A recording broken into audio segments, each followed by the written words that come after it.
So the next one is an acid-base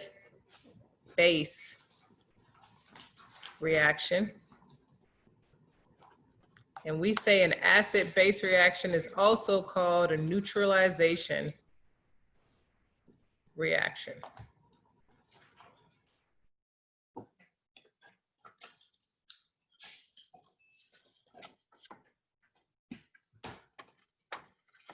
All right, so a neutralization reaction.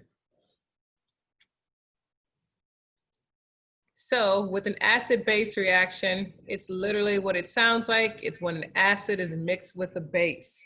So remember we talked about acids. We said, oh, all an acid is an aqueous solution that makes a hydrogen ion. All right, so if it forms, I'll say forms a hydrogen ion. How about that? Now, on the other hand, a base is just an aqueous solution. It forms a hydroxide ion. So basically, when it's dissolved in water, it forms hydroxide versus H+.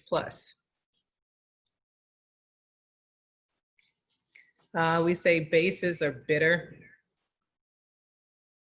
Unlike acids that are sour, bases are slippery. And examples of bases are like soap and coffee.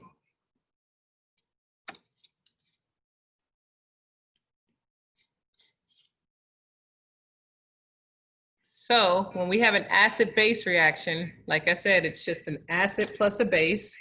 So the way it looks, we say acid plus base. What ends up happening is we're gonna form water plus a salt. And that's why we call it a neutralization, because when you mix the hydrogen ion with the OH ion, you end up forming water. So it neutralizes itself and forms water. And a salt, we know that NaCl is a salt, but a salt is also any ionic compound.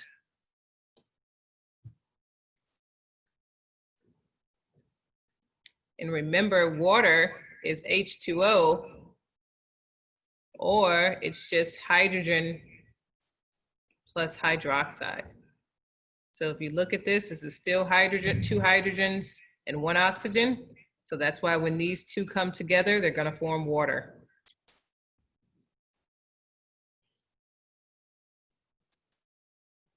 All right, so let's do an example. My example says, I have hydrochloric acid, which is HCl, and it's aqueous. That's how I know it's an acid. It has a hydrogen in the front. And then my base would be, let's say, sodium hydroxide. And remember, like I said, if it has a hydroxide in it, this OH, it makes it a base. And this is aqueous as well. So if we follow the double displacement scheme, remember our cations are gonna switch places. So my hydrogen and my sodium are gonna switch places. And when they do, the hydrogen's gonna go with the OH and the sodium's gonna go with the Cl, with the chloride. So we say we have HOH, which is the same thing as water, plus sodium chloride. Water is a liquid that forms, sodium chloride is aqueous.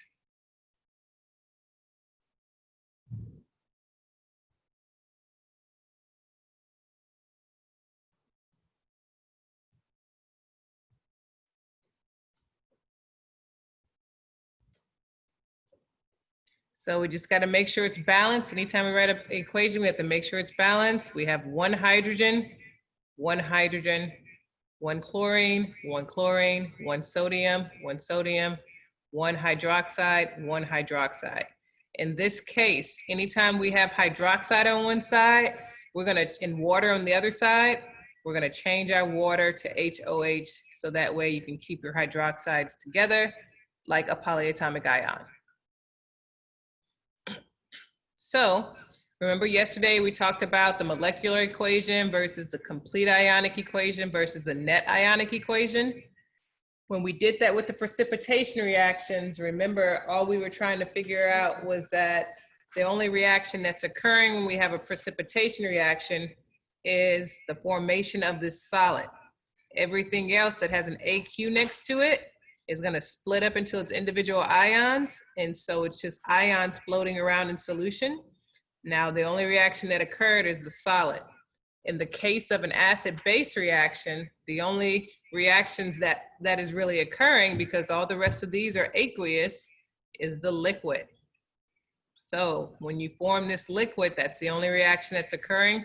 We say that this is the molecular equation. When we want to write the complete ionic equation, remember CIE stands for complete ionic.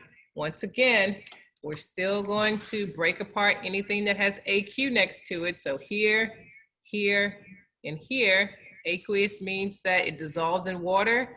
That means it breaks apart or dissociates into its individual ions. So I'm going to break all this apart to write the complete ionic equation. So in this case, it looks like, let me write it in green.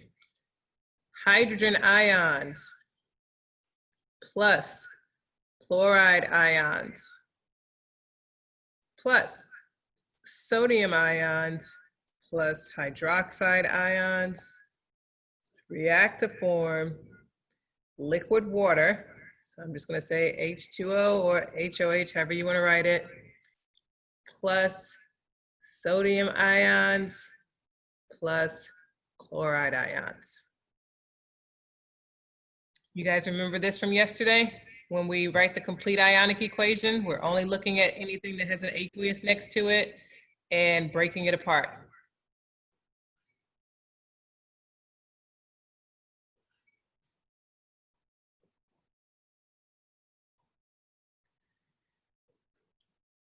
Now, if I wanted to write the net ionic equation, the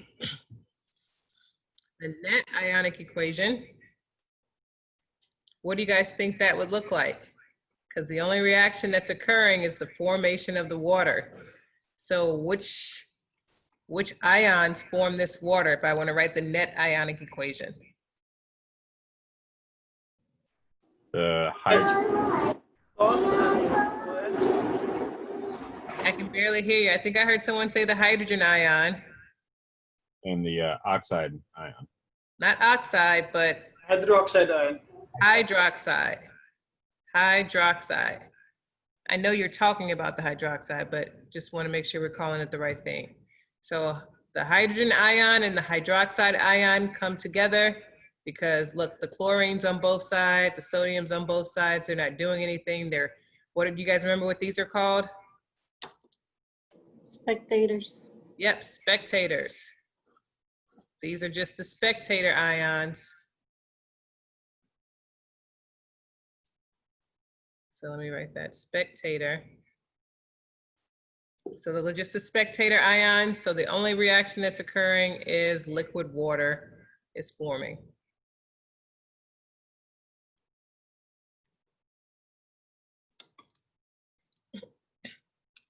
So anytime you mix an acid and a base, it's gonna form water and a solid, and a salt. So just to give you some examples of some acids, some strong acids. And strong acids just means they completely break apart into their individual ions. If I have strong acids, some examples of them are this perchloric acid, hydrochloric acid, hydrobromic acid, hydroiodic acid, nitric acid, and sulfuric acid.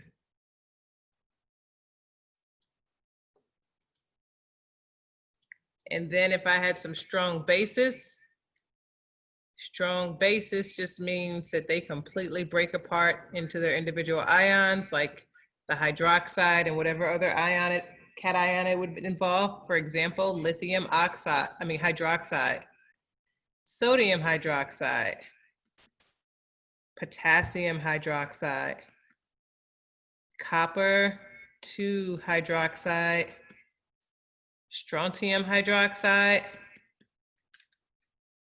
Strontium's in group 2, right? So it should be like this. And then barium hydroxide.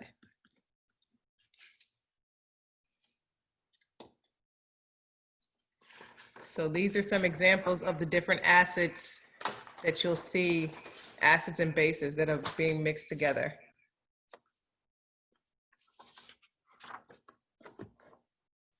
So I can say this plus this, or this plus this, it's still going to form water. And the other salt that it's going to form, it's going to be potassium bromide. Or this plus this, the salt that it'll form is going to be copper iodide.